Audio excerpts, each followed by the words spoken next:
Saudara-saudari yang dikasihi Tuhan, Injil yang dikedengarkan tadi berbicara tentang Yesus yang biasa makan bersama para pendosa dan dikritik oleh para ahli dan orang-orang Farisi. Yesus lalu menangkap para pengikutnya itu dengan pertanyaan dari dua peristiwa hidup sehari-hari, yang perumpamaan tentang domba yang hilang dan mata Tuhan yang hilang. Para pengunjung dan orang-orang berdosa yang sedang kepada Yesus dan makan bersama-sama. Yesus tampil sebagai pribadi yang sungguh merangkul mereka dan menjadi sahabat.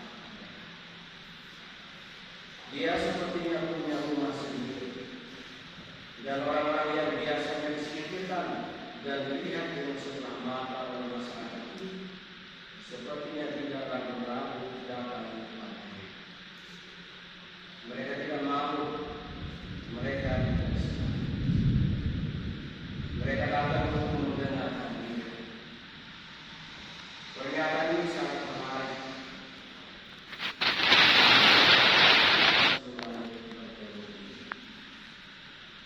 Biasanya orang-orang yang disingkirkan akan menjadi terasa.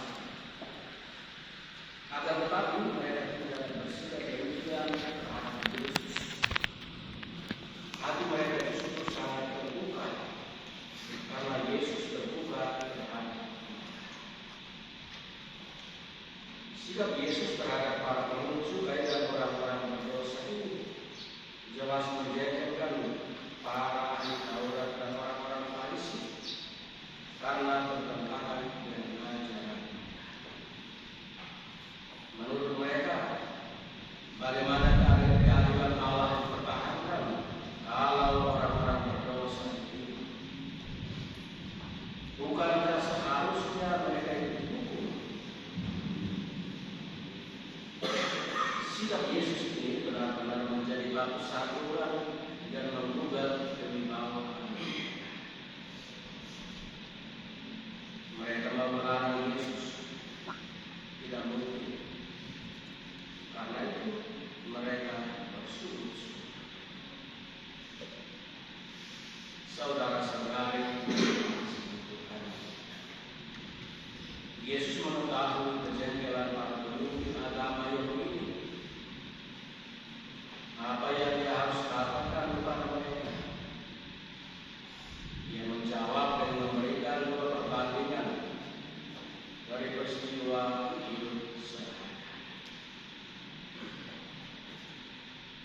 Perbandingan pertama tentang domba. Siapa di antara para pemimpin ini yang apabila kehilangan seekor dombanya tidak akan mencarinya sampai dapat? Bahkan kalau hanya satu saja, yang 99 akan ditinggalkan untuk sementara waktu, dan dia akan pergi untuk mencari yang hilang itu sampai. Betapa sukacitanya kalau sudah dapat yang kembali. Sesudah mencari yang itu susah. Domba yang hilang dan ditemukan kembali itu pasti akan diletakkan di atas bahu dengan gembira. Kemudian dia akan membantu sahabat-sahabatnya untuk bersukacita bersama. Perbandingan ini langsung diberi penjelasan oleh Yesus, tetapi bukan menuju pada perbuatannya, melainkan sukacita yang ada di surga.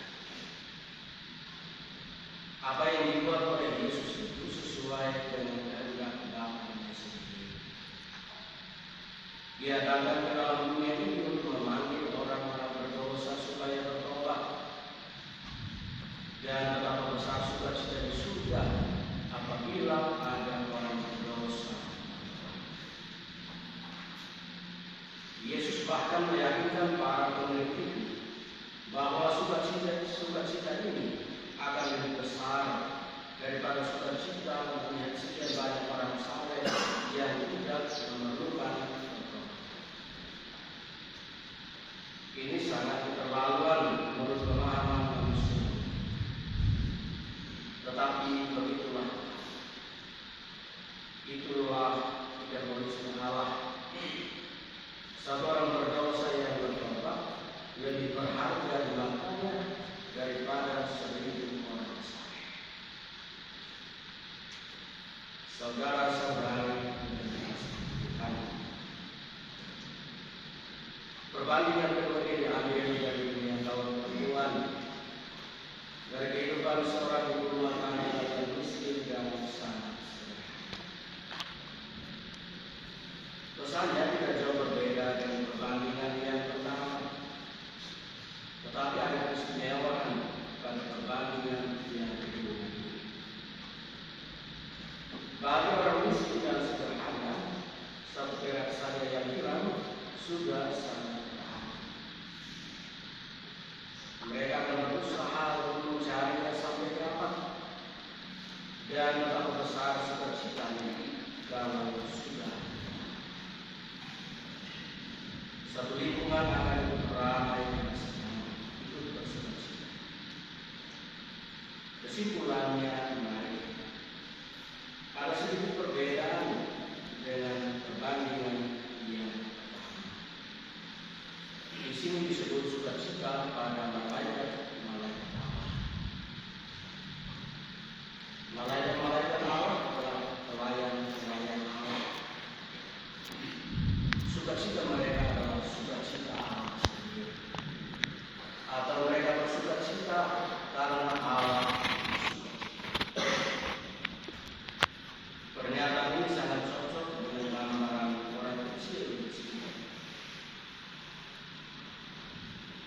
Saudara-saudari yang dikasihi Tuhan, apakah gambaran Yesus yang duduk makan bersama para pencuri dan pendosa serta memberitakan firman kepada mereka cukup populer dalam gereja?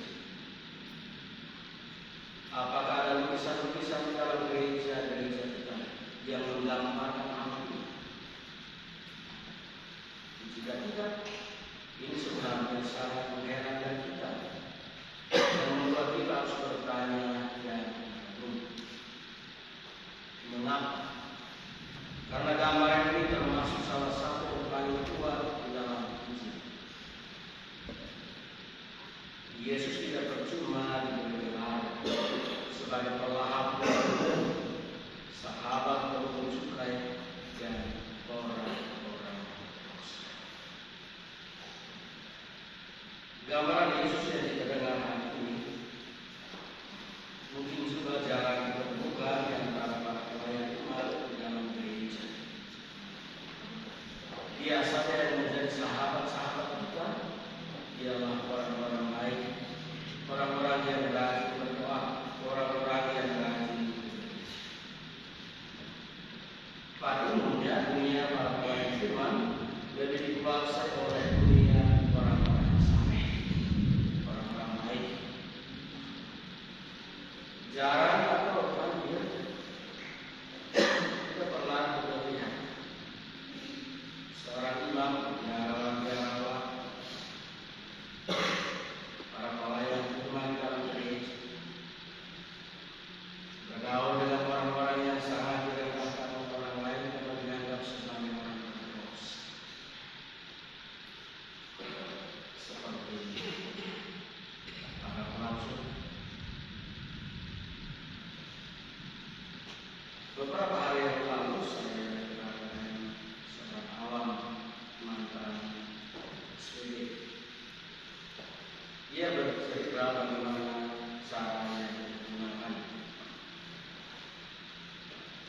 untuk mendekati racun merek. Dan dia berusaha sampai perempuan itu bisa berubah menjadi orang yang baik dan mendapat seorang suami yang baik, dan kini mereka sudah dikaruniai 2 anak.